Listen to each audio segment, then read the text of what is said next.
محرم الحرام اسلامی سال کا پہلا مہینہ ہے جس کی تاریخی اہمیت مسلمہ ہے۔ احادیث و روایات سے اس کے فضائل و برکات ثابت ہیں۔ رسول اللہ صلی اللہ علیہ وآلہ وسلم اس ماہ میں خصوصی عبادات کا اہتمام فرمایا کرتے اور ان عبادات میں خاص کر یوم عاشورہ کا روزہ بھی شامل ہے۔ اس دن کی تاریخی اہمیت کی طرح اس دن کے روزے کی بھی تاریخی اہمیت مسلمہ ہے۔ اسلام کی آمد سے قبل بھی تقریباً تمام امتوں میں اس دن کا روزہ رکھا جانا مشہور تھا۔ حضرت عبداللہ بن عباس رضی اللہ تعالیٰ عنہ سے روایت ہے کہ رسول اللہ صلی اللہ علیہ وآلہ وسلم جب مدینہ منورہ تشریف لائے تو یہودیوں کو عاشورہ کے دن روزہ رکھتے دیکھا۔ آپ صلی اللہ علیہ وآلہ وسلم نے دریافت کیا کہ یہ اس دن کیسا روزہ رکھتے ہیں؟ یہودیوں نے کہا یہ بڑی عظمت والا دن ہے، اس روز اللہ نے موسیٰ اور ان کی قوم کو نجات دی، فرعون اور اس کی قوم کو غرق کر دیا، تو موسیٰ نے شکرانے کے طور پر اس دن روزہ رکھا، اس لیے ہم بھی عاشورہ کے روز روزہ رکھتے ہیں۔ رسول اللہ صلی اللہ علیہ وآلہ وسلم نے فرمایا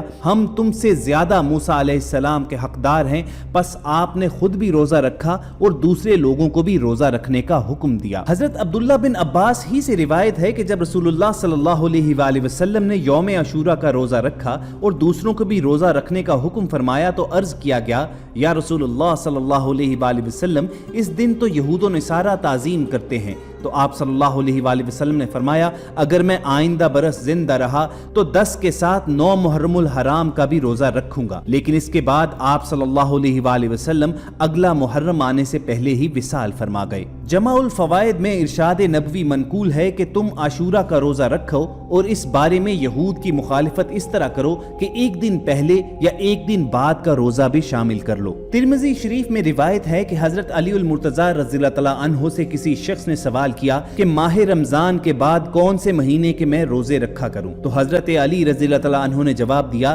کہ یہی سوال ایک بار ایک شخص نے نبی کریم صلی اللہ علیہ وآلہ وسلم سے بھی کیا تھا اور میں آپ کے پاس بیٹھا تھا، تو آپ نے جواب دیا کہ ماہ رمضان کے بعد اگر تم کو روزہ رکھنا ہے تو ماہ محرم میں رکھو، کیونکہ وہ اللہ تعالیٰ کی خاص رحمت کا مہینہ ہے، اس میں ایک ایسا دن ہے جس میں اللہ تعالیٰ نے ایک قوم کی توبہ قبول فرمائی اور آئندہ بھی ایک قوم کی توبہ اسی دن قبول فرمائے گا۔ بخاری شریف میں حضرت ابن عباس رضی اللہ تعالیٰ عنہ ہی سے روایت ہے کہ آپ نے فرمایا میں نے نبی کریم صلی اللہ علیہ وآلہ وسلم کو کسی فضیلت والے دن کے روزے کا اہتمام بہت زیادہ کرتے نہیں دیکھا سوائے اس دن یعنی یوم عاشورہ کے اور سوائے اس ماہ یعنی ماہ رمضان المبارک کے۔ مطلب یہ ہے کہ حضرت ابن عباس رضی اللہ تعالیٰ عنہ نے آپ کے طرز عمل سے یہی سمجھا کہ نفل روزوں میں جس قدر اہتمام آپ صلی اللہ علیہ وآلہ وسلم یوم عاشورہ کے روزے کا کرتے تھے اتنا کسی دوسرے نفلی روزے کا نہیں فرماتے تھے۔ اسی طرح مسلم شریف میں حضرت ابو قتادہ رضی اللہ تعالیٰ عنہ سے روایت ہے کہ رسول اللہ صلی اللہ علیہ وآلہ وسلم نے فرمایا مجھے امید ہے کہ عاشورہ کے دن کا روزہ گزشتہ سال کے گناہوں کا کفارہ بن جائے گا۔ خواتین و حضرات، ان بیان کردہ تمام روایات اور احادیث سے یوم عاشورہ کی اہمیت کا پتہ چلتا ہی ہے، اس کے علاوہ اس دن کی متعدد فضیلتیں بھی معلوم ہوتی ہیں۔ ناظرین، اب آپ کے ساتھ شیئر کرتے ہیں کہ اس دن یعنی یوم عاشورہ کا روزہ رکھنے کی فضیلت کیا ہے، اس کے کیا فوائد احادیث میں وارد ہوئے ہیں۔ ہم نے آپ کو بتا دیا کہ رسول اللہ صلی اللہ علیہ وآلہ وسلم کا ایک فرمان ہے کہ جس شخص نے یوم عاشورہ کا روزہ رکھا تو مجھے امید ہے کہ یہ روزہ اس کے گزشتہ سال کے گناہوں کا کفارہ بن جائے گا۔ اسی طرح حضرت علی رضی اللہ تعالیٰ عنہ کی بیان کردہ حدیث کے مفہوم کے مطابق اس دن کا روزہ رکھنے سے اللہ تعالیٰ توبہ قبول فرماتا ہے۔ اسی طرح حضرت ابن عباس رضی اللہ تعالیٰ عنہ سے روایت ہے کہ نبی کریم صلی اللہ علیہ وآلہ وسلم کا ارشاد ہے جو شخص محرم کے ایک دن میں روزہ رکھے اس کو ہر دن کے روزہ کے بدلے 30 دن روزہ رکھنے کا ثواب ملے گا۔ اور خواتین حضرات، سب سے بڑھ کر اگر آپ اپنے رزق میں وسعت و فراخی چاہتے ہیں